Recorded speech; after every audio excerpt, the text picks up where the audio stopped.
Көпчүлүгү азыр сиздин досуңуз, парчалашыңыз Садыр Жапаровдун камакта отурганына баары эле өкүнүп, көпчүлүгү ошол Фейсбуктарда, соц тармактарда көп сизге ишенип, кечээ эле Жээнбековду колдоп жүрбөдү беле? Жээнбеков менен ачык сүйлөшүп чыгартканга бир аракетин көрүп атабы деген суроолорун да көп берип атат да. Ушул боюнча бир президент менен түз отуруп же болбосо бир сүйлөшүп көрдүңүзбү ушул Жапаровдун маселеси боюнча, чыгаруусу боюнча? Кечээ мына атай акциялар да уюштурулду, ал жерде да өзүңүз болдуңуз. Садыр Жапаровдун тагдыры бул биздин мамлекетибиздеги өтө уникалдуу тагдыр болуп калды да. Бир жагынан өтө кайгылуу. Саясий жагынан өтө мындай каташылык кетирилген чоң тагдыр болуп калды. Мен Садырдын түрмөдө отурганына өтө өкүнөм. Жана анын чыгышы үчүн кайсыл аракетти болсо да жасаганга даярмын.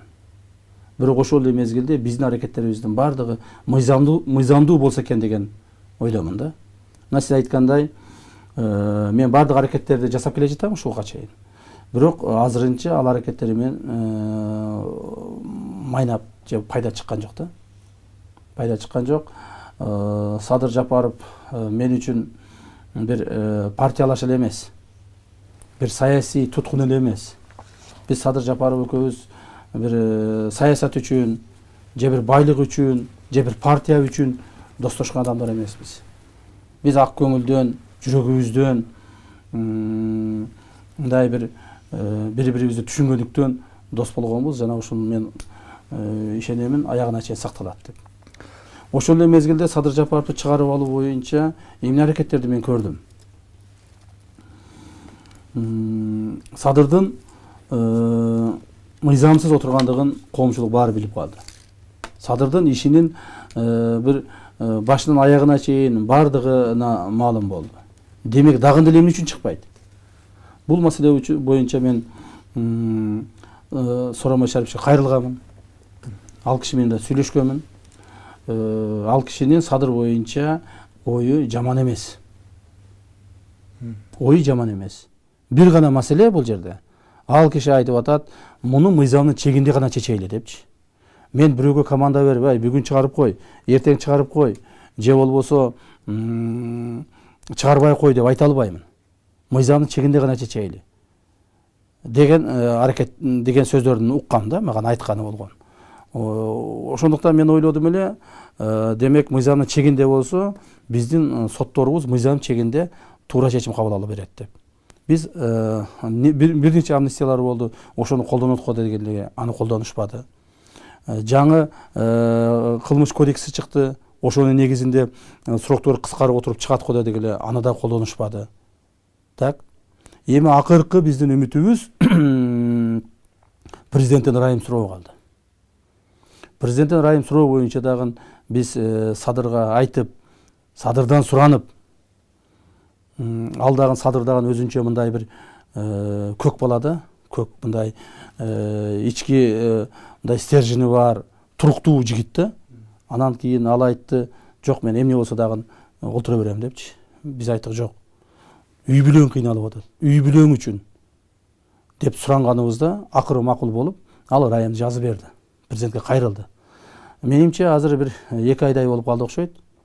Кайсы бир мыйзамдуу процедуралар өтүп атабы, же болбосо токтоп калдыбы, бул боюнча кабарыбыз жок.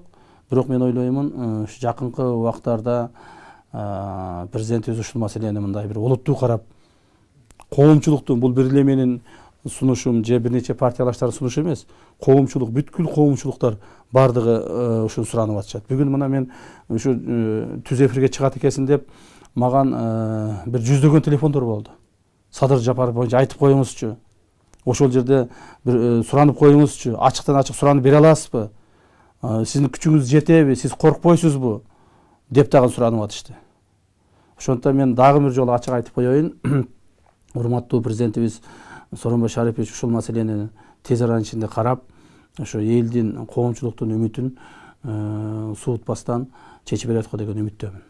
WhatsApp'tan дагы көп суроолор келип атат, Камча Кыдыршаевич. Эмки жылкы шайлоону сурап аткандар менен катар эле депутат болуп барасызбы, парламент сиз жок болсоңуз кызыксыз деген сөздөр көп айтылып атат, каалоо тилектер. Ошонун арасында эле бир белгилеп кеткен бир суроо бар экен. Депутат болушуңузга анык дейт, кийинки президенттик шайлоодон күтсөк болобу деген суроолор да бар экен. Эми депутат болуш боюнча айтайын. Депутат болуш мен үчүн жаңылык эмес.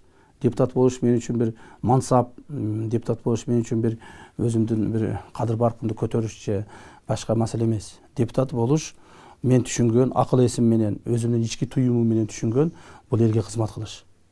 Себеби бир маселени айтып коеюн.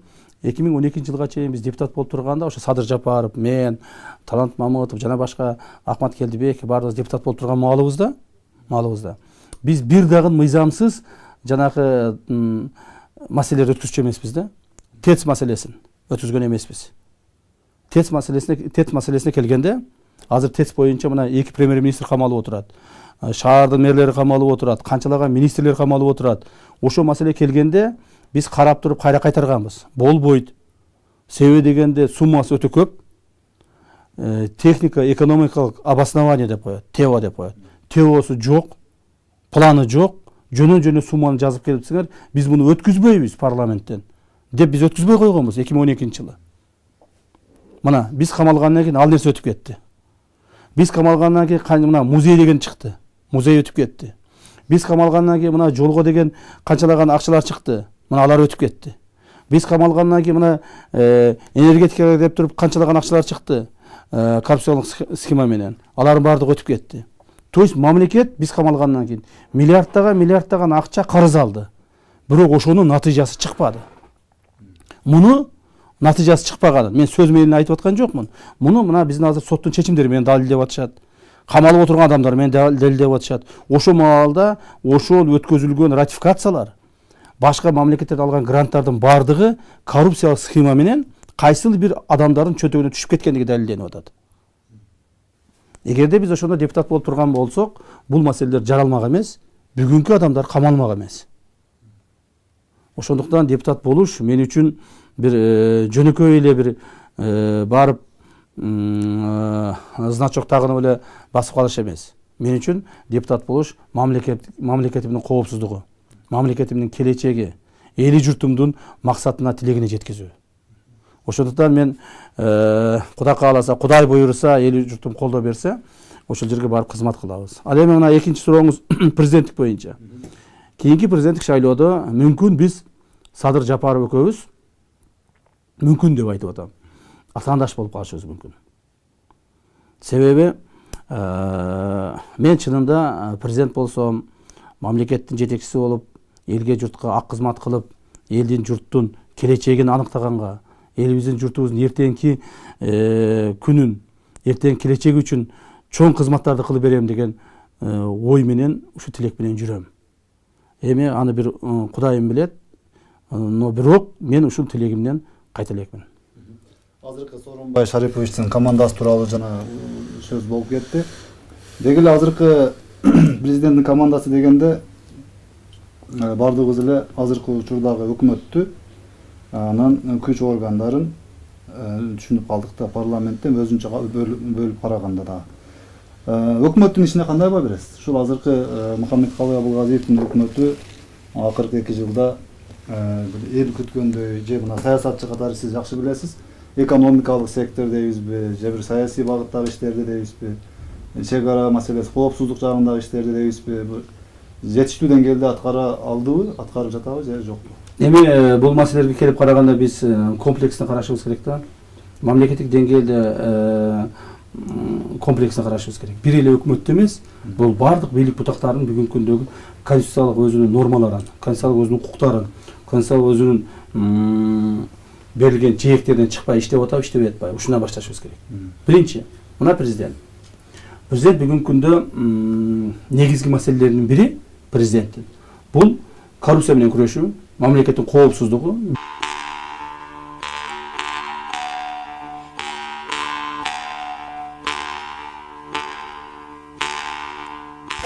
Бишкекте 37 жаштагы аял ижарага алган батирди саткан. Бишкек шаарында алдамчылыкка шектелген аял кармалды. Бул тууралуу бүгүн 8 январда Октябрь райондук ички иштер башкармалыгынын басма сөз кызматы билдирди. Түзүмдүн маалыматы боюнча, өткөн жылдын декабрь айында шектүү Өзүн Токумбаев көчөсүндө жайгашкан көп кабаттуу үйлөрдүн бириндеги батирдин ээси катары тааныштырып, аны сатып $5000 алгандан кийин качып кеткен. Шектүү аталган батирди ижарага алган. Шектүү 1983 жылы туулган тургун кармалып, шаардык ички иштер башкармалыгынын убактылуу кармоочу жайына киргизилген. Андан кийин Октябрь райондук сотунун чечими менен 1-абакка которулду. Учурда анын башка кылмыштарга тиешеси текшерилип жатат деп айтылат маалыматта. Шектүүдөн жабыркагандар 0554 102 935 0990 102 324 телефон номерлары же 102 кызматы аркылуу билдирсе болот. Маалымат булагы Баракелде сайты. Көргө туш келген жокпуз деп атат. Биз чарбалык жактан аткарылган жумуштарга канааттанбайбыз деп атат. Мен эми депутат болбогондон кийин, мамлекеттик чоң кызматта отурбагандан кийин, анын ички кухнясын айтпай эле коеюн. Мен мына коомчулук тарабынан айтылган сындарга айтайын. Бизде мына бир эле маселени айтайын. Мына Маданият Жалал Абад жолу. Маданият Жалал Абад жолунун акыбалын эмне үчүн ушул биздин премьер-министр сезбейт? Кана биздин жол министри. Мына 8 айдан бери ушул жолду талкалап таштап койгон, ошол бойдон жатат. Канчалаган 100 миң деген, мүмкүн даже миллиондогон адамдарга зыяны тийди. Эмне үчүн бул маселени чече албайт? Эмне үчүн бул маселе ордунан жылбайт? Мына президент премьер-министрге так таза суроо. Элибиздин жашоо турмушу эмне менен өзгөрүп кетти? Так. Бүгүнкү күндө мына айыл жергелериндеги жашоо турмуш региондордо өнүктүрүү деп атпайбызбы? Региондордо өнүктүрүү боюнча президент койгон тапшырмалары эмне менен айырмаланды, эмне менен чечилди? Чарба тарабынан караганда эч нерсе чечилген жок. Баягы эле күзүндө, кышында, мына кыш маалында айылдагы белчеден келген ылай жолдор, баягы эле кыйналган адамдар, жаз маалында болсо ошо жолдордун баардыгы чаң басып, чаң көтөрүлүп кыйналган адамдар. То есть биз бүгүнкү күндө өкмөттүн иштеген ишине, же кайсыл министрдин бир иштеген ишине жакшынакай баа берүүдөн алыспыз. Туруктуулук боюнча сөз кылып кеттиңиз. Акыркы маалдарда реакция аталышындагы акциялар Бишкекте 2 жолу орун алды. Дагы ошого байланыштуу, андай болбосо дагы башка кендерге байланыштуу, кээ бир жергиликтүү бийликтеги кетирилген кемчиликтерге байланыштуу, жерлерде, мисалы Баткендеги чек ара маселесине байланыштуу ушундай мындай компакттуу түрдөгү акциялар орун алып атат да мамлекетте. Мен сурайын дегеним ушул реакция акциясына болгон көз карашыңыз кандай? Өткөндө бир берген маегиңизде, бир маалымат каражаттарында кайсыл бир тараптардын атайын уюштурулуп аткан бир акциясы катары баалаган экенсиз. Ушул мындай тактоо иретинде сурап коеюн деген. Эми бул баягы Бишкекте уюштурулган 2 чоң акция болду. Уш коррупцияга каршы 2 чоң акция болду. Бул акцияларды карап турсаң, бир жагынан бул туура эле. Коомчулук коррупцияга каршы күрөштү колдош керек. Коомчулук коррупцияга каршы ким күрөшүп атса, ким коррупция жөнүндөгү факттарды келтирип айтып атса, ошону колдогонго милдеттүү. Себеби ошонун негизинде гана биздин жашообуз өзгөрөт. Бирок ошол эле мезгилде ошол өткөзүлүп аткан митингдердин максаттуулугун карашыбыз керек да. Бул максат коррупцияга каршы күрөш максаттуулук болуп атабы? Же болбосо бир кайсыл бир жеке адамды, же кайсыл бир топту каралоо максаты болуп атабы? Же ошол өткөзүлүп аткан митингдин башка бир түпкү максаты барбы? Мен ойлойт элем, кечээки реакция боюнча өткөзүлгөн митингдин эң негизги маселеси булар ошол бир адамды каралоо, бир адамды жамандоо, бир адамдын тегерегиндеги гана сөздөрдү айтып калышты да. Бул туура эмес багыт. Мен муну ачык айтайын, бул туура эмес багыт. Мамлекеттик деңгээлде коррупцияны алып чыксын. Мамлекеттик деңгээлдеги туура эмес иштерди алып чыксын. Жана ошол иштерге чекит коюуга кайсыл бир деңгээлде өздөрүнүн сунуштарын берсин. Мына ошондо туура болмок деп эсептейм да. Ушуга бир уйкашырактагы суроону кошумчалай кетели. Бул эми акциянын келип чыгышы билесиз, 2019 эң көп талкуу болгон бул жана Матгаевовдордун маселеси боюнча болду да. бажы маселеси, анын ичинде ошол Матраимовдордун маселеси боюнча. Анан ал боюнча көп саясатчылардын пикири белгилүү. Көп саясатчылар бардык эле пикирлерин билдирип келатат, бирок эл ичинде шайлоо маалында президенттин кассасын ушул кишилер Матраимовдордун үй бүлөсү каржылаган деген дагы сөздөр жүрүп атат коомчулукта. Сиз ошол шайлоолордо жакын жүргөн адам катары сизде кандай маалымат бар? Ушул боюнча кандай бир пикир билдире алат элеңиз? Эми жеке шайлоо боюнча суроо берип атасыз. Шайлоо боюнча айта турган болсом, Матраимовдордун же башка алардын эле эмес, башка эле адамдардын, ошол эле Матраевден башка жанагы алиги азыр отурат го, ким эле шопур отурган ким эле жанагы Илмияновду айтып атышты, ошол каржылаптыр деп. Анан кийин айтып атышты, Атамбаев каржылаптыр деп. Анан кийин дагы башкалар айтып атышты, каржылаптыр деп. Мен ойлоймун, мунун бардыгын мына мен мындай бир так жооп бере албаймын, себеби мен аны билбеймин. Эгер мен биле турган болсом, ачыктан ачык эле коомчулукка ачык эле айтып бермекмин. Мына жерде ушунча акчасы бар, же мына ушунча акча ушул жака жумшалды деп. Бүгүнкү күндө андай маалымат менде жок, мен аны билбейм. Шайлоо